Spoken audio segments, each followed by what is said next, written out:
This is I-401, the largest Japanese submarine ever built. Not just a submarine, but a submarine aircraft carrier, a floating fortress that could carry 3 planes and strike targets thousands of miles away, a weapon so advanced it could have changed the course of World War II if it had ever seen combat.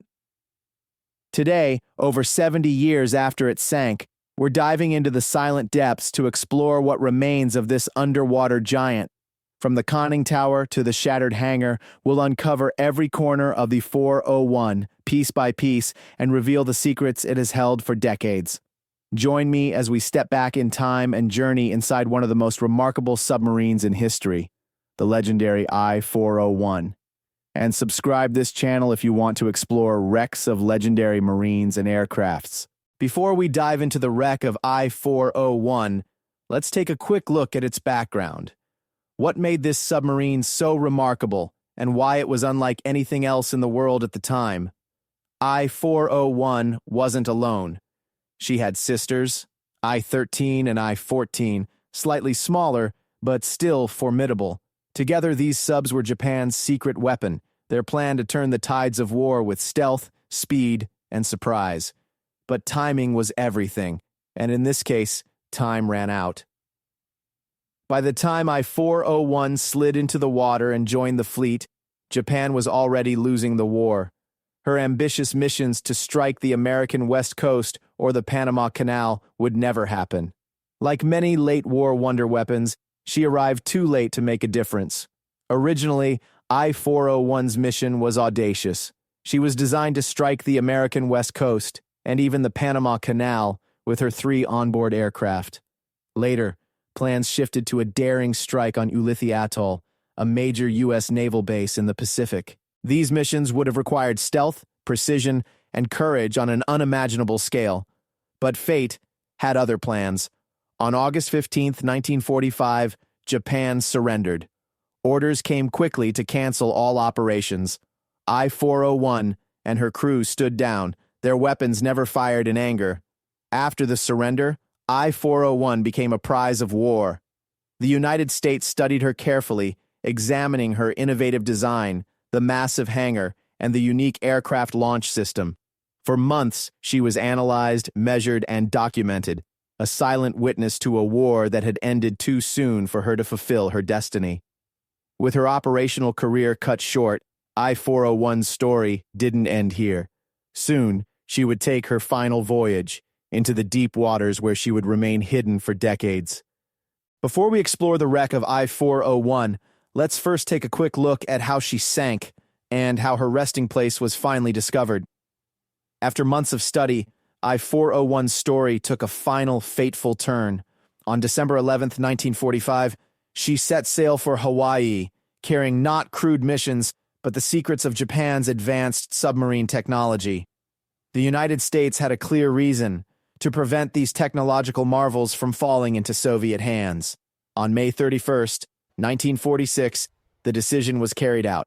2 American torpedoes struck I-401, one at the stern, another amidships.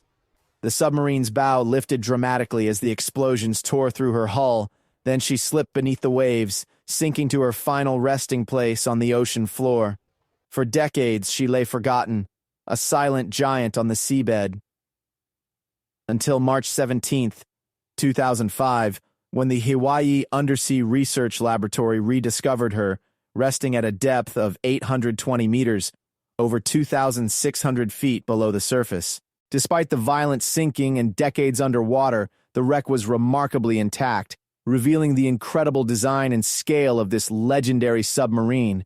And now, after over 70 years, we can finally explore her remains, piece by piece, to see just what secrets she has held all this time.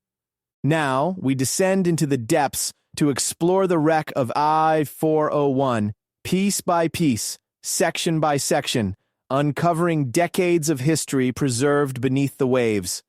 The conning tower is the most recognizable part of any submarine, and I-401's is no exception. Even after decades underwater, the distinctive I-401 markings remain visible, though partially worn and bent by the immense pressures of the deep. Rusting has eaten through some of the metal, and marine life has begun to claim parts of the structure, creating an almost otherworldly scene. The periscope, once a critical eye above the water, now lies bent and twisted, likely damaged during the torpedo strikes that sent the submarine to the seabed. Open hatches and torn plating hint at the violent sinking, and yet, the internal framework of the tower remains largely intact, offering a rare glimpse into the engineering precision of this giant submarine. Compared to earlier surveys in 2005 and the more recent 2023 Nautilus expedition, the tower has held remarkably well, showing how solidly these submarines were built, a testament to Japan's advanced wartime engineering. Moving to the stern and propeller, we can see how I-401 met the full force of the scuttling torpedoes. The propeller remains in place, surprisingly undamaged, though partially buried in sediment. The rudder has broken off, and parts of the stern show implosion damage, where water pressure crushed sections of the hull as it sank. The crumpled steel, the ripples along the hull, and the scattered debris illustrate the sheer violence of the explosions. Yet, despite the damage, rusting is minimal here, allowing us to observe the submarine's construction, the precision of the steel plating, the internal supports, and the overall resilience of the design. Next, we examine the 14-centimeter deck gun mounted on the rear deck, just behind the hangar. Uncommon on submarines of this era, this single-mount gun was designed for surface combat and anti-aircraft defense. Despite decades underwater and the violent sinking, the barrel, breech, and training mechanism remain recognizable. Compared to similar guns on other Japanese submarines, I-401's deck gun is well preserved, offering a rare glimpse into wartime naval engineering. Its angle and slight tilt reflect the chaos of the sinking, yet it stands as a silent sentinel on the wreck, telling the story of the sub's surface defense capabilities.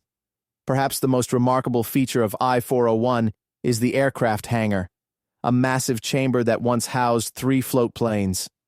Today, the hangar lies on its side, metal crumpled, partially collapsed from decades underwater and the impact with the seabed. Yet much of the internal structure remains visible, allowing us to understand how these submarines launched aircraft while submerged.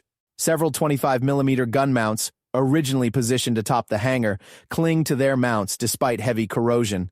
These small but crucial weapons highlight the complexity of I-401's design, a combination of stealth, firepower, and aviation capability rarely seen in submarines.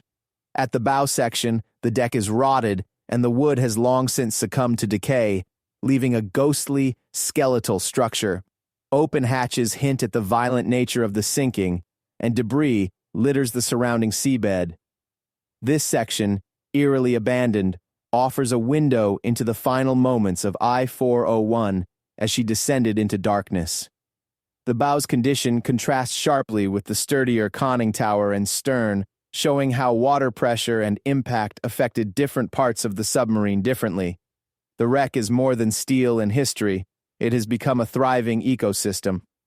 Marine life now calls I-401 home, from corals to fish, transforming this once-feared weapon into a silent reef of life. The condition of the wreck also speaks volumes about the submarine's construction. Despite decades underwater and a violent sinking, the hull, internal framework, and major components are still recognizable, a testament to the quality of Japanese engineering during the war. Compared to her sister submarines, such as I-14 or I-2011, I-401 has fared remarkably well, allowing historians and engineers alike to study the design of one of the most advanced submarines of World War II. Today, her wreck lies silently on the ocean floor, remarkably preserved despite decades underwater, offering a rare glimpse into the ingenuity, ambition, and craftsmanship of late-war Japanese engineering. Now we want to hear from you. Which part of I-401 fascinates you the most? Is it the towering conning tower, the collapsed hangar, or the mysterious bow lying in decay? If you enjoyed this journey into the depths, don't forget to like this video and subscribe for more explorations of history's most remarkable shipwrecks.